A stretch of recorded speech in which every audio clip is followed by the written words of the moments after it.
गुरुजी, हवन की सामग्री कितनी मात्रा में होनी चाहिए?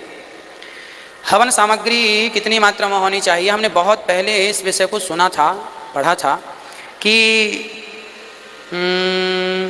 तिल, जवा, चावल, शक्कर, घी। तिल, जवा, चावल, शक्कर, घी, 5 हो गए ना? हाँ, इन 5 मात्राओं में सबसे ज़्यादा तिल होना चाहिए। सबसे ज़्यादा क्या होना चाहिए? तिल, काला तिल। बाजार में जो सामान मिलता है ना हवन सामग्री का, वो नहीं खरीदना चाहिए, लोग उसी को खरीदते हैं। उसमें क्या है? लकड़ी का बुरादा भर के दे देते हैं। हवन सामग्री घर में तैयार होनी चाहिए। कल हवन है ना, तो आज अपने घर में तिल को धो लो, धुल लो, कपड़े में सुखा लो, धूप में रख दो, कीड़े मकोड़े होंगे तो चले जाएंगे, है ना। जिस लकड़ी से हवन करना है कल समिधा, उस लकड़ी को धूप में रख दो ताकि चींटी बीटी हो तो निकल जाए। और सबसे ज़्यादा होनी चाहिए तिल। तिल की आधी मात्रा में जौ, जिसको जवा बोलते हैं, तिल और जौ। फिर जौ की आधी चीनी, शक्कर, और चावल, है ना, चावल भी होना चाहिए बराबर मात्रा में, आधा आधा। और घी इतना होना चाहिए कि सबसे ज़्यादा हमारे गुरुजी कहते हैं हवन सामग्री में घी इतना हो कि घी टपकता रहे, इतनी मात्रा में। पर लोग बड़े कंजूस हैं, हवन में घी होता ही नहीं है। 1 चम्मच, इतना साकल्य बनाया, इतना हवन, 1 चम्मच घी डाल दिया, पता ही नहीं चला कहाँ चिपका है। और आजकल आदमी घी मिलाता भी है तो डालडा, अरे देसी खाने को रखो, हवन है, मिला दो डालडा। मत हवन करो। पहले के ज़माने में हवन केवल घी से ही होता था, अभी भी होता है बड़े बड़े यज्ञों में। और घी पहले ना घी ज़्यादा होता था। घी जलाने का फ़ायदा ये है कि ऑक्सीजन बनती है। 1 तोला घी जलाने से 1 टन ऑक्सीजन बनेगी। 1 लीटर आपने जला दिया घी तो सोचो कितनी ऑक्सीजन बनेगी। इसीलिए सबसे ज़्यादा हवन में घी होता है। तिल, सारे सामान में तिल, जौ, शक्कर, चावल, सब में घी इतना हो कि जब आप एक उठाए ना थोड़ा सा चुटकी भर, तो उससे भी घी जरा चुचुवाता रहे, टपकता रहे, वो घी होना चाहिए। ऐसा होना चाहिए, ऐसी सामग्री। तब स्वाहा लगाओ। भगवान, ये हवन सामग्री क्या? भगवान का ये भोजन है। हवन जो हम करते हैं ये भगवान का भोजन है। तो भगवान को भोजन कैसे कराओगे? अच्छे से अच्छा होना चाहिए ना। चावल अच्छी क्वालिटी के हों, जौ अच्छी क्वालिटी का हो, हाँ ये, और घी बढ़िया हो, खवाओ भगवान को। अग्नि भगवान का मुंह है। अग्नि में तुम हवन डालते हो ना स्वाहा, वो एक्चुअली भगवान का मुख है, उसके द्वारा भगवान ग्रहण करते हैं। क्या हवन सिंगल महिला कर सकती है? देखिए ऐसा है, हवन कई प्रकार का है। यदि आप यज्ञ में बैठे हैं तो यज्ञ में ना तो स्त्री अकेले हवन कर सकती है, ना तो पुरुष अकेले हवन कर सकता है। यज्ञ का विधान होता है कि पति पत्नी आप हैं तो आप दोनों को ही उस यज्ञ में बैठना पड़ेगा। हवन में आप दोनों बैठें और दोनों बैठकर पत्नी पति का सपोर्ट करे। पति आहुति डाल रहा है तो पत्नी आहुति ना डाले, पति का हाथ ऐसे पकड़ ले, हाथ लगा ले। पत्नी अपना हाथ ऐसे लगाए तो वह आहुति, क्योंकि स्त्री अर्धांगिनी कहलाती है। पति आहुति डाल रहा है, तुम बाजू में बैठकर केवल पति का हाथ स्पर्श कर लो और आहुति पति डालता रहे। जब राम जी को यज्ञ करना था तो उस समय माता सीता तो थी नहीं, क्योंकि उन्होंने, सीता माता जंगल में थी। अब राम जी यज्ञ कैसे? गुरु वशिष्ठ जी से कहा गया कि जिस पुरुष की पत्नी, हाँ यदि पत्नी मर गई है तो पुरुष अकेला यज्ञ कर सकता है। यदि पत्नी अपनी मर्जी से पति को छोड़कर चली गई है अपने मायके, तो भी पति यज्ञ कर सकता है। परंतु गुरु वशिष्ठ जी ने राम से पूछा, क्या आपकी पत्नी इस धरती से चली गई? बोले नहीं गई। क्या अपनी मर्जी से आपको छोड़कर गई? बोले ये भी नहीं। फिर आप पत्नी के बिना यज्ञ कैसे करेंगे? तो राम जी ने कहा, आप ही बताएं गुरुजी यज्ञ कैसे करें। जब भगवान राम ने यज्ञ किया तब उस यज्ञ में सोने की सीता जी बनाई गई थी।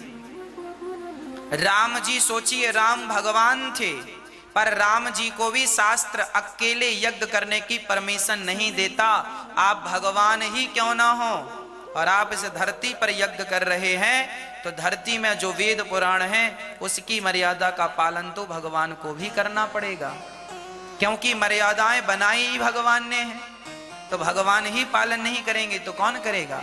तो भगवान राम को भी यज्ञ करना था, तो सोने की सीता बनाकर, या तो पत्नी हो, पत्नी नहीं है, ऐसी मजबूरी है जैसी राम जी की थी, तो फिर सोने की सीता बना करके, सोने की पत्नी बनाकर आप यज्ञ कर सकते हैं।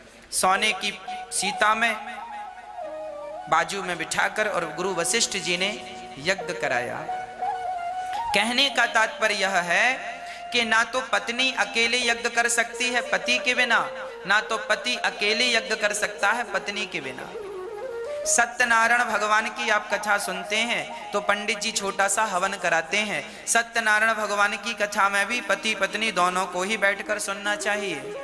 हाँ, यदि पति नहीं है और अकेली घर में स्त्री है, तो पंडित जी सत्यनारायण भगवान की कथा सुनाने आ जाते हैं और वो आपको कथा सुनाकर और आपसे 2-4 आहुतियां डलवा देते हैं। वो एक सामान्य यज्ञ है जो सत्यनारायण भगवान की कथा हम लोग करते हैं, एक छोटा सा हवन 4 आहुति का, वो जो यज्ञ है वो सामान्य यज्ञ है, वो तो किया जा सकता है। पर बड़ा जो विधि विधान से यज्ञ होता है, बड़ा यज्ञ, उस यज्ञ में ना तो अकेली स्त्री आहुति डाल सकती है, ना अकेला पुरुष आहुति डाल सकता। आप दोनों का होना जरूरी है ना? दोनों ही होंगे तो यज्ञ पूर्ण होगा। हाँ, यदि किसी पुरुष ने विवाह ही नहीं किया, किसी पुरुष ने विवाह ही नहीं किया, तो फिर वह पुरुष यज्ञ कर सकता है, वह पुरुष यज्ञ में आहुतियां डाल सकता है, क्योंकि इसने तो विवाह ही नहीं किया, तो वह यज्ञ कर सकता। पर विवाह के बाद आप अपनी पत्नी को नहीं बिठा लेंगे तो आपका यज्ञ पूरा नहीं होगा।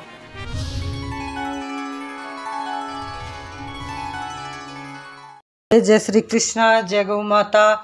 आज की वीडियो में महाराज जी ने भी आपको बताया होगा कि हवन अपने घर में क्यों करवाते हैं, हवन करवाने से क्या घर में फ़ायदा होता है, हवन करवाना घर में क्यों जरूरी होता है। हमारे सनातन धर्म में हवन का विशेष महत्व होता है।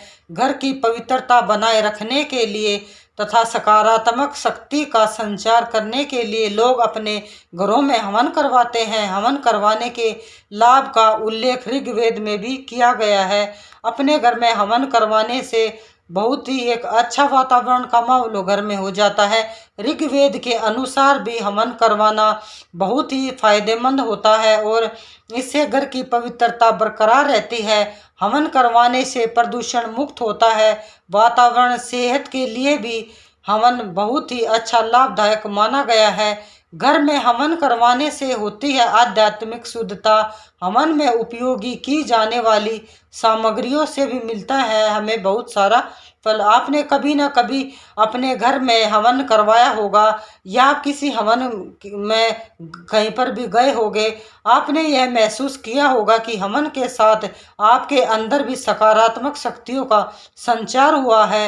हवन करवाने से ना ही सिर्फ आपको मानसिक शांति मिली होगी बल्कि आपको शारीरिक क्षमता भी बढ़ी होगी। एक नहीं बल्कि कई शोध में यह बताया गया है कि हवन करवाने से इंसान में बहुत से शोध पाए गए हैं, बहुत सी शक्तियाँ इंसान को मिलती है। हवन करवाने से इंसान को एक प्रदूषण मुक्त वातावरण मिलता है। इसके साथ वह एक अच्छे सेहत के लाभार्थी भी हो जाते हैं। सनातन धर्म के अनुसार, ऋग्वेद के अनुसार भी इस बात का उल्लेख मिलता है कि हवन करवाने से इंसान की कई बीमारियां से भी वह मुक्त हो जाता है।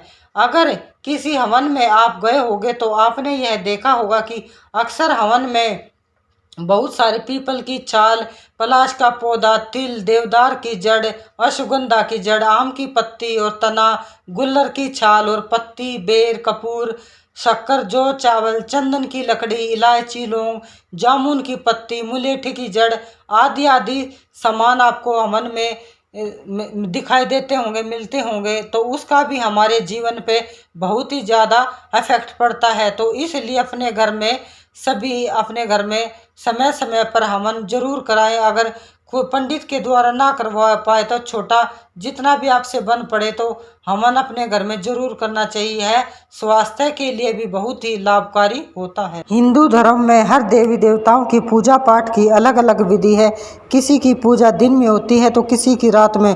कोई लाल फल से खुश होता है तो कोई सफ़ेद। हालांकि एक विधि हर देवी देवताओं के पूजन के अंत में अपनाई जाती है। पूजा के बाद सबका हवन या पूर्ण आहुति देने का विधान लगभग एक जैसा ही है। यह परंपरा ऋषि मुनियों के समय से चली आ रही है और इसे आज तक निभाया जा रहा है। कहा जाता है कि हवन करने से पूजा पूर्ण मानी जाती है। हवन करने से वातावरण शुद्ध रहता है और सकारात्मक ऊर्जा का संचार होता है। हिंदू धर्म में हवन धार्मिक और वैज्ञानिक दोनों की दृष्टिकोण से महत्वपूर्ण बताया गया है। घर में हवन से नियमित हवन करने के अनेक फायदे हैं। हवन की परंपरा सदियों से चली आ रही है। इसका उल्लेख रामायण और महाभारत में भी किया गया है। अग्नि के जरिए ईश्वर की उपासना करने का विधि हवन या यज्ञ कहलाती है। कहा जाता है कि हवन करने से हमारे जीवन के सकारात्मक ऊर्जा में का प्रवेश होता है और पूजा के बाद हवन आज भी उतना ही शुभ फलदायी माना गया है जितना पहले माना जाता था।